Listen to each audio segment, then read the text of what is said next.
ప్రభుత్వ ఉద్యోగులపై సీఎం రేవంత్ రెడ్డి వరాల జల్లు కురిపించారు. ప్రభుత్వ ఉద్యోగుల రిటైర్మెంట్ బెనిఫిట్స్ కోసం 100 రోజుల్లో 6,000 కోట్లు విడుదల చేస్తామని, తక్షణమే పీఎస్సీ నివేదిక తెప్పించుకుని షిప్మెంట్ ప్రకటిస్తామని, జూన్ 1 కల్లా హెల్త్ కార్డులు జారీ చేస్తామని ప్రకటించారు.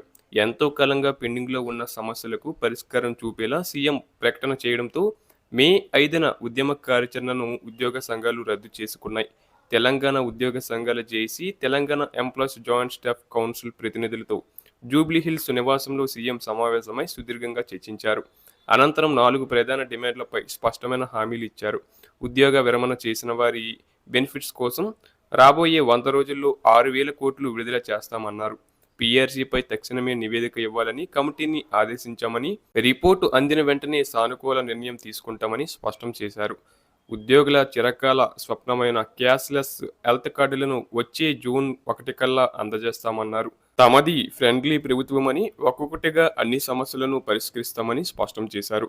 దీంతో ఈ నెల 5న తలపెట్టిన నిరసన కార్యక్రమాలను ఉపసంహరించుకుంటున్నట్లు జేఏసీ నేతలు ప్రకటించారు.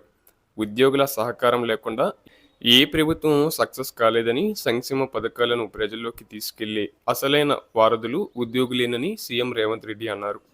తమ ప్రభుత్వం అధికారంలోకి వచ్చిన వెంటనే ఉద్యోగుల సంక్షేమం కోసం ప్రతి నెల 1వ తారీఖునే జీతాలు అందేలా చర్యలు తీసుకున్న విషయాన్ని గుర్తు చేశారు. గతంలో జీతాల కోసం నెలంతా ఎదురు చూడాల్సిన పరిస్థితి ఉండేదని, దానిని తమ ప్రభుత్వం చక్కదిద్దిందని వివరించారు. ఉద్యోగ సంఘాలు స్వేచ్ఛగా ఎన్నికలు నిర్వహించుకునే వాతావరణం కల్పించామని, బదిలీల ప్రక్రియలో ఎలాంటి గందరగోళం లేకుండా పకడ్బందీగా వ్యవహరించామని చెప్పారు.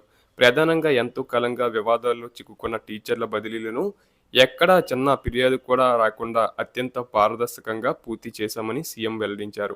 అలాగే రాష్ట్ర ఆర్థిక పరిస్థితిని గాడిలో పెడుతూనే ఉద్యోగుల ప్రయోజనాలకు పెద్దపీట వేస్తున్నామని, అందులో భాగంగానే వైద్య విధాన పరిషత్ పరిధిలో 13,000 మందిని ప్రభుత్వ ఉద్యోగులుగా గుర్తించామని సీఎం తెలిపారు. తమ ప్రభుత్వం అధికారంలోకి వచ్చిన ఈ 2 ఏళ్ల కాలంలోనే రికార్డు స్థాయిలో 67,760 ఉద్యోగ నియామకాలు చేపట్టి యువతకు భరోసా ఇచ్చామన్నారు.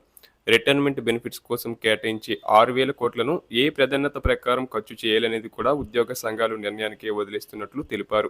ఉద్యోగుల హెల్త్ కార్డుల విషయంలో ప్రభుత్వం పూర్తి సానుకూలతతో ఉందని, జూన్ 1లోగా పంపిణీ పూర్తి చేసేలా ప్రణాళిక సిద్ధం చేశామని చెప్పారు.